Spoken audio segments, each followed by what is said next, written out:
Yesterday I had a call from a person that works in the group benefit space, and the call usually starts with something like this, and it did. We have a situation where, okay, so what happened here was this person, he and his spouse, high income people, retired January 1st, 2025, a full year ago, right? 12, 13 months ago. And you kind of know where this is leading, at least I did. So what happened was they were supposed to get 2 years of coverage, meaning sometimes employers might want to keep people on as an active employee even though they're not working. They shouldn't do that, but it happens a lot.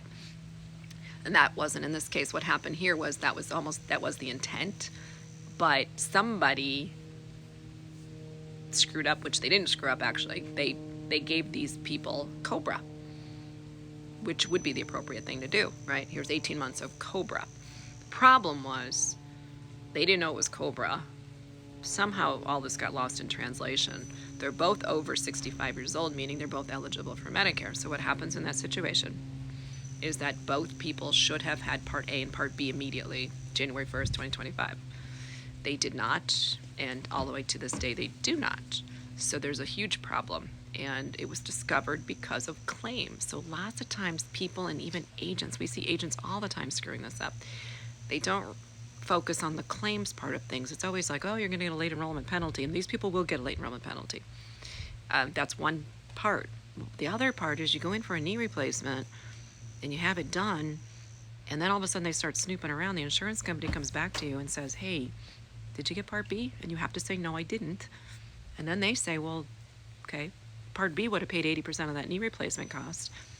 You don't have Part B and you didn't get it, so guess who's paying the bill? You are. It's a claims issue. It's a huge nightmare claims issue. So these people have a claims problem. They have a late enrollment penalty problem. They are fortunate that right now, I told the benefit person, it's like have them hustle off right now to Social Security, get your Medicare fired up for March 1st. They're lucky they're in the general enrollment period where they can do that. If they called us in June for the same situation, they would have been stuck till January 1, 2027.